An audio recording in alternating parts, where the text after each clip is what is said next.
can protect ourselves and, of course, to navigate in a healthy way, especially with all the difficulties and the craziness of the world these days. So, do me a favor, please, Saul.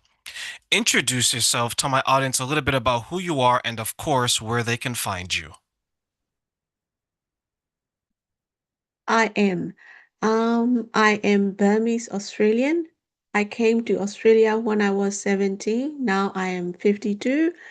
Mother of two beautiful children.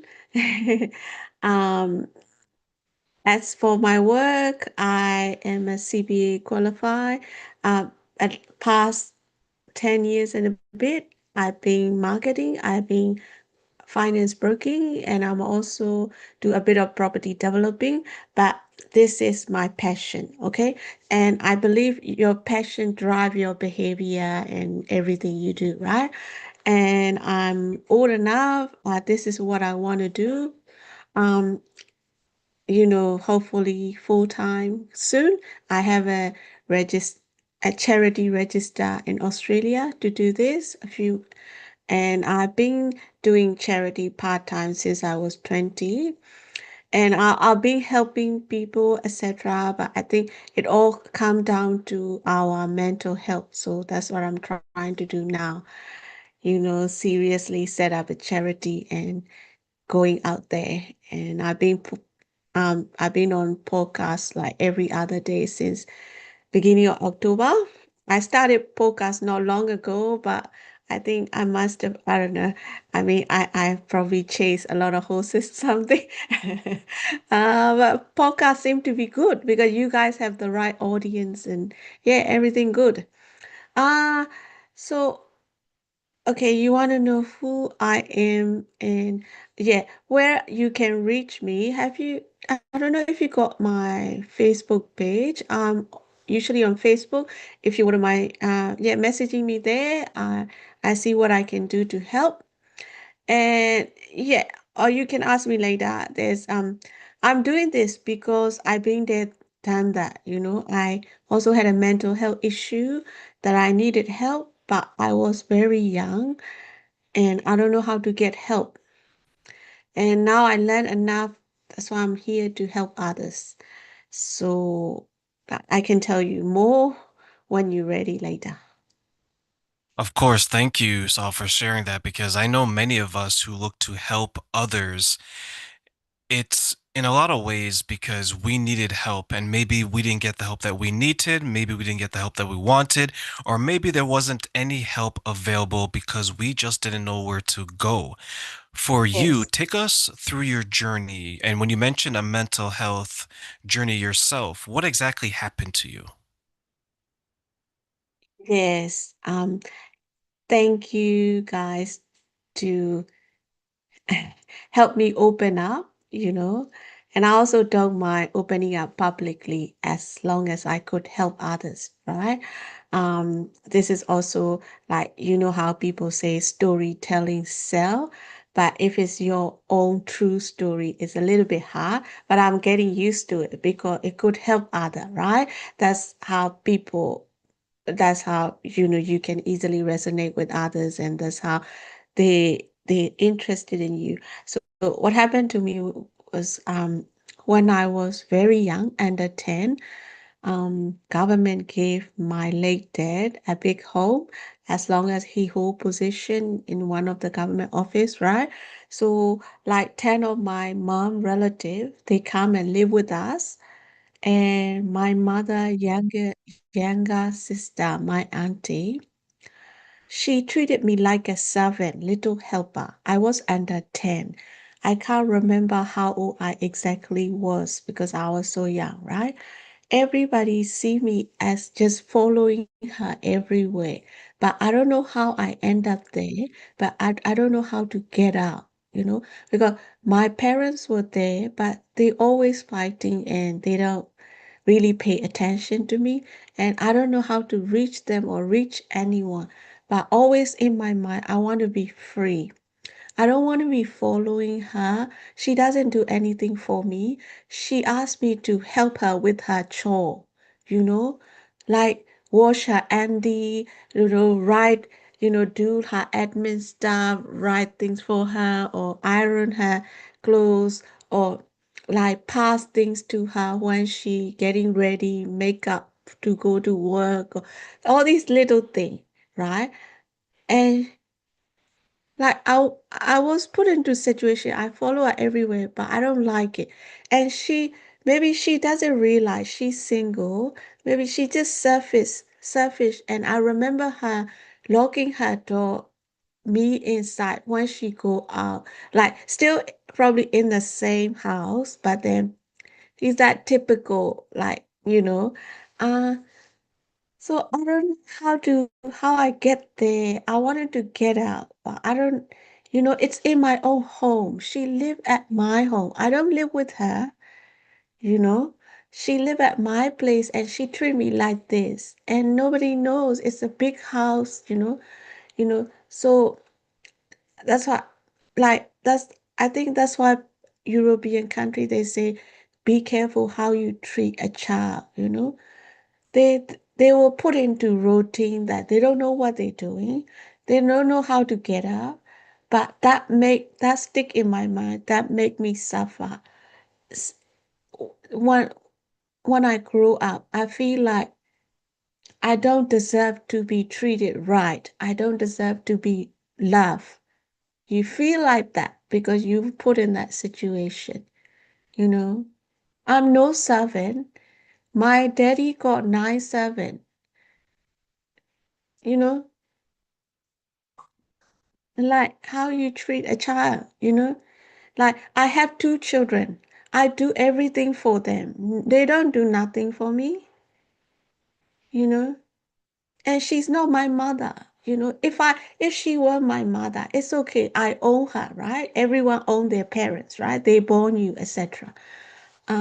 But you know, yeah, so that's what happened. And so when I was 20, but it was a few years, but then we we live in different, like we moved to different houses because my dad left the position, etc.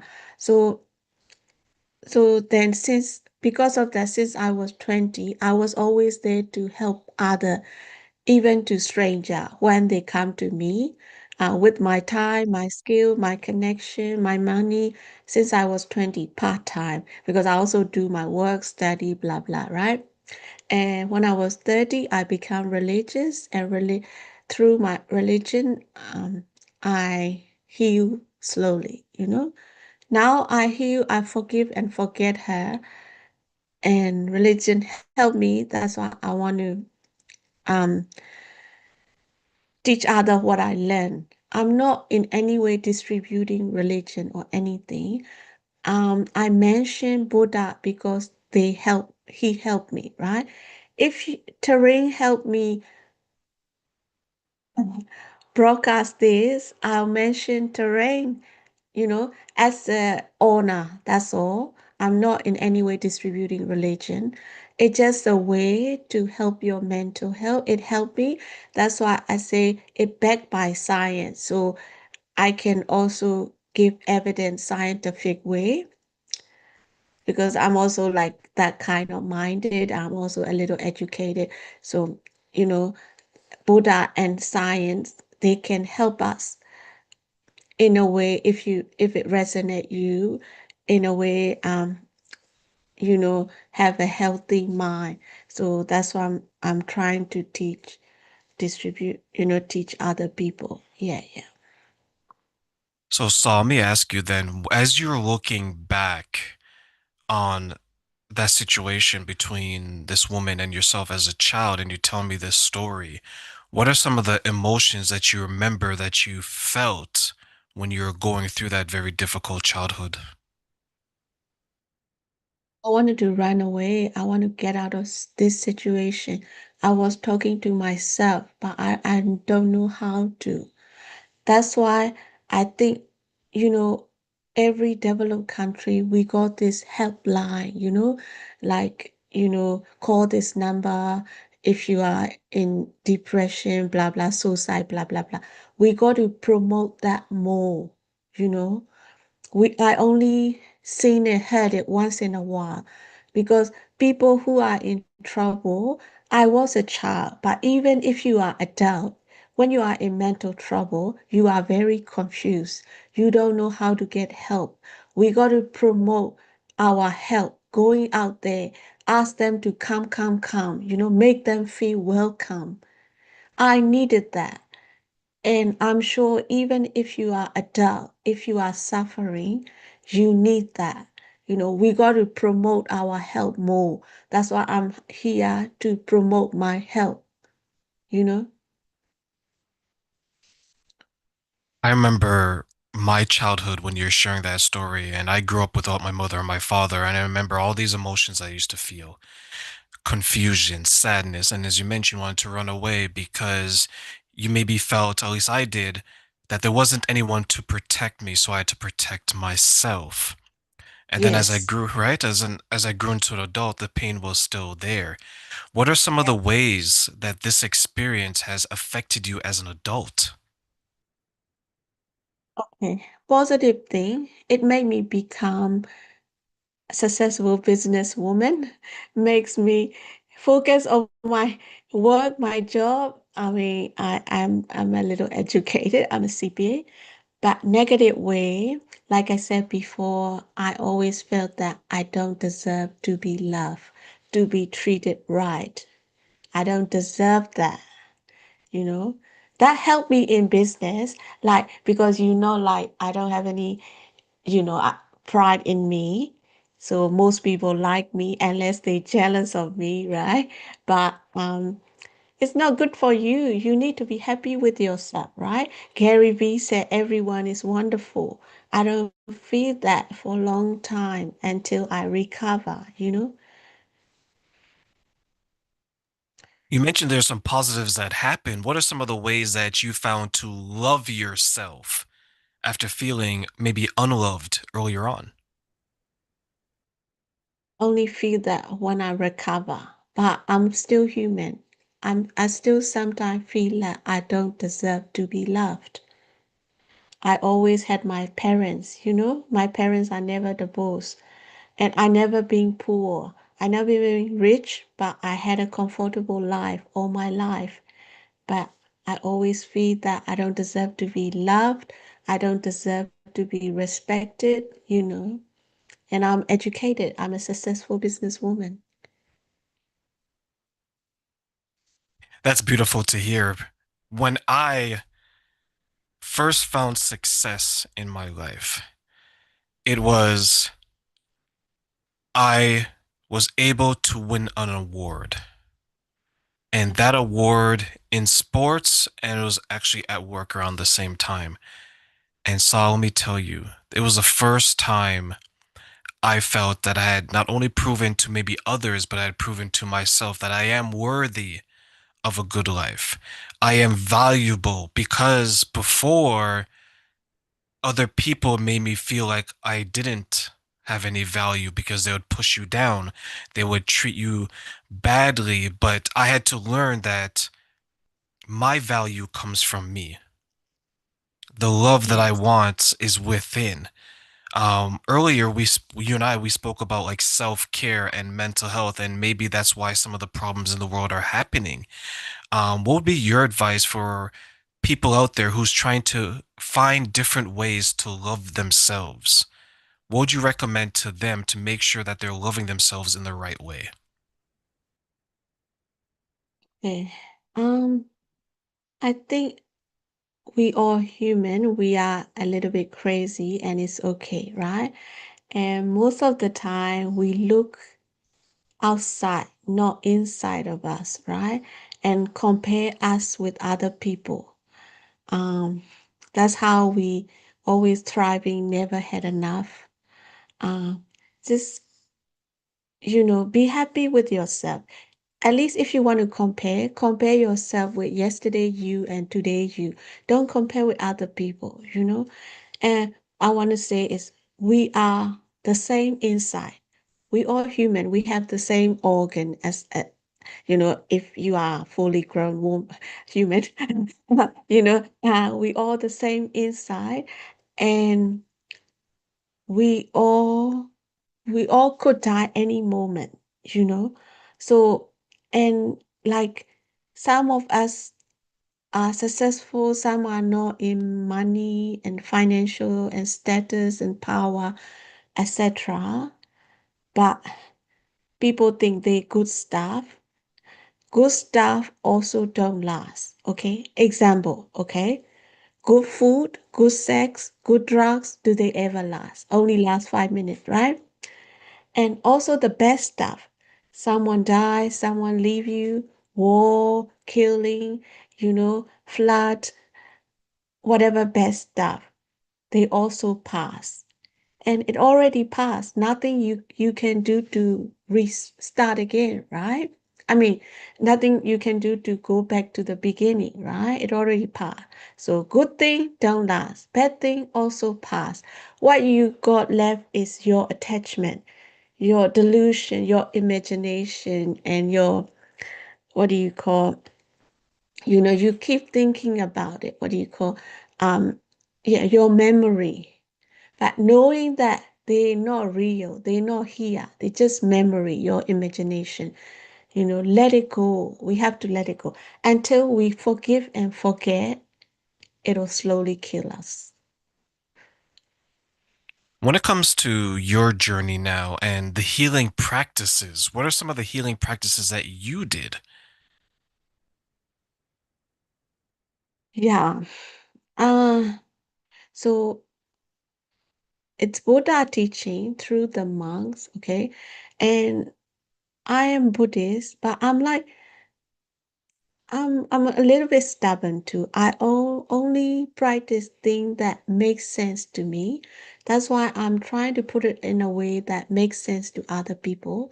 So I don't, the way I learn from the lecture that done by the monk. I listen, I watch, I don't meditate. I was like, I have an asthma, I have a breathing problem, but meditation to me is like, why do you need to sit down and focus on your breathing? I need to know why before I do that, okay? So so I learned from lecture, and 1 month a few years ago taught me what I said before. That's the easier to learn first step, you know. What he said is there's there's a lot of things happening to you, but all it come down to is there's only every day while you're living, there's only bad or good thing that happen to you every moment of your life, right? Good thing don't last, you know that, right? Good food, good sex, a few minutes gone, right? Bad thing, well, they also pass and it already gone. You can't start again, right? And maybe another thing, like so. Only good thing and bad thing happen to you every moment of your life, and they don't last. So don't drag on about it. That helped me, My auntie did a bad thing for me, but that already passed. What affecting me is my memory. Memory is just a memory. It's not here, you know. Like you think you see me, you not seeing me. You only see reflection of me. We in two different part of the world, right? We having judging each other based on reflection, based on non-living thing, a reflection, not me, not you, right? So when it comes to science, real, facts, that is fact, knowing that. So that's why I said in my, I don't know, bio, etc. You got to be open-minded, face the facts, then you can accept that we all suffering from our memory, our addiction, our attachment, our imagination. It's not here, you know. And also good and bad thing never last. So don't worry about it. Just it's easy to say, but you got to practice whenever you remember. Stop looking outside. Look at you know, and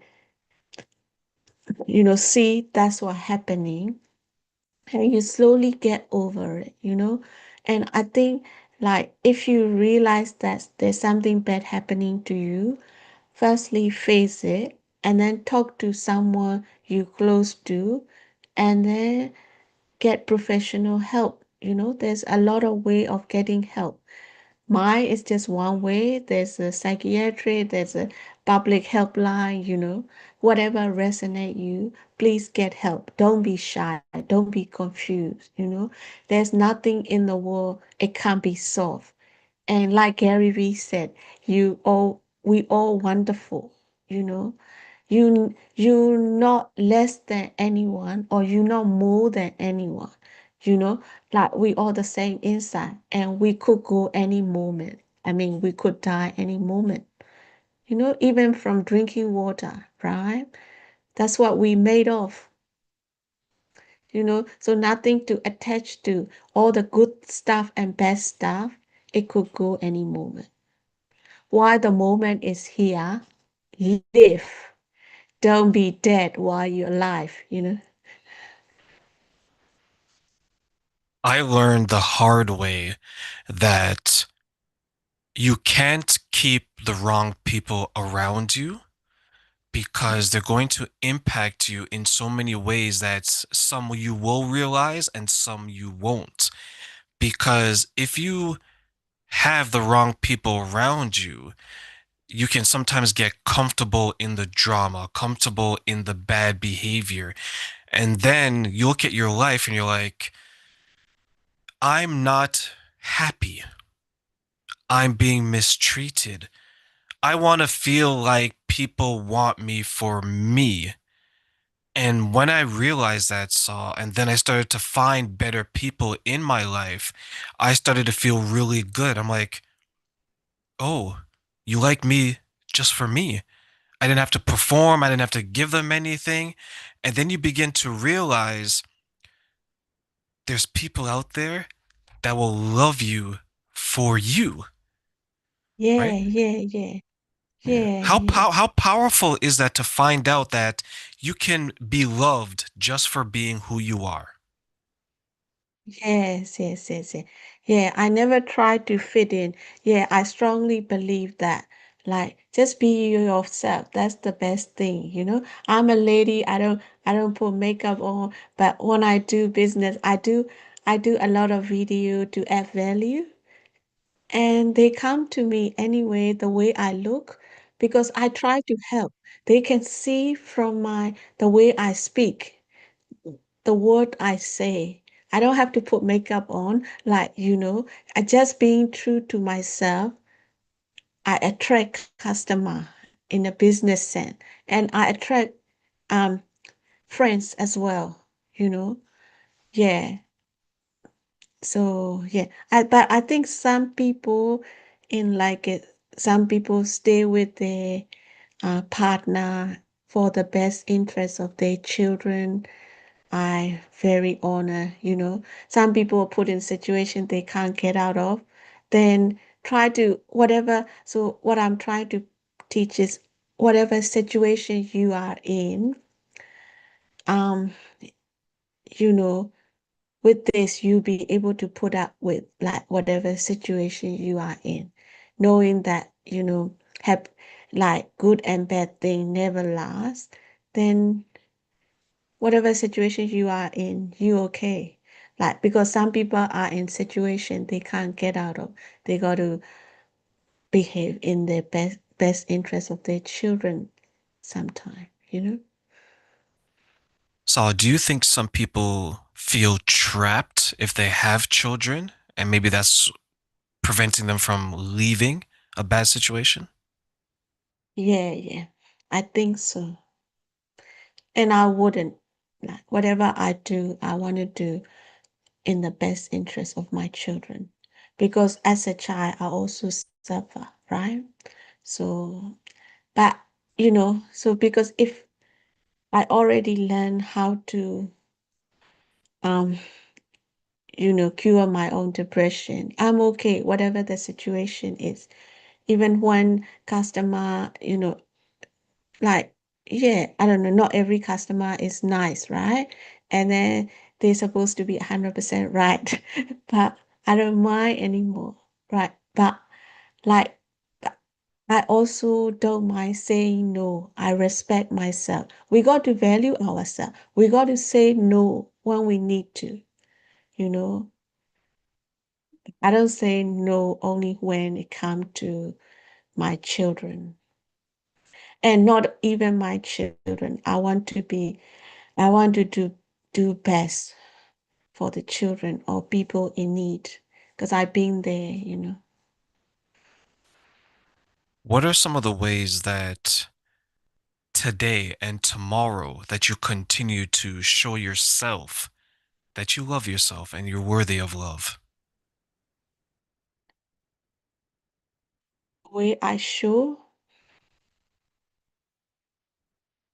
uh, I usually show that I love others. I I'm usually not scared to stand up for other people. Um, like even if I have to face authority or whoever, I'm there to stand up for other people, represent others. But for me, a little bit shy. So how I attract customer in my business, etc., is I add value that naturally attract customers. Like I do videos and yeah. But I love myself. How do I say? When I actually need to, I don't mind standing up for myself. Um, I'm a businesswoman, right? If I don't stand up for myself, I'd just be employee. Yeah. So how I started my business is I ran away from a bad boss, you know. So when I think I had enough, I left, but I will never do anything to hurt my children. And that's something that I know a lot of people will take on. They'll say that I need to protect my children from the harm because when we were growing up, who was there to protect us? Right? And you mentioned your Yeah. example with your aunt, how she treated you like you were the slave of the home and the Mhm. servant and things like that. And as you grew up, you said that no one is going to make my children feel like how I felt as a Yes. child. Right? How important is that to make sure your children are filled with love and they see the love that you have for them? 100%. It's, yeah, more important than my life. But I'm okay with that. And now I'm calm, you know. Like if you if you know how to fix your mental issue, whatever happened to you, you okay. But I just say no to like if I don't want to put up with you, I say no. But like even to customer, you know. But if I want to put up for the best interest of my children, I will. So let me ask you, so I'm going to ask you one final question, and I'm going to give you three wishes for this question, okay? What are three things you wish people knew about self-care for their mental health and why? Okay. Three wish I wish people knew. Um, okay. I wish they know that you are not alone, that there's always help available. You just have to reach out. I wish people who are there to help, like government helpline, we got to promote more. Someone like us, we got to do more promotion. We like come, you know, because people who are suffering, they're confused. They're not gonna come to you. We got to go there, right? Um, yeah, and I wish they like the way I teach them. I wish they can see, don't look outside, just look yourself inside and see that, you know, there's only good and bad thing happening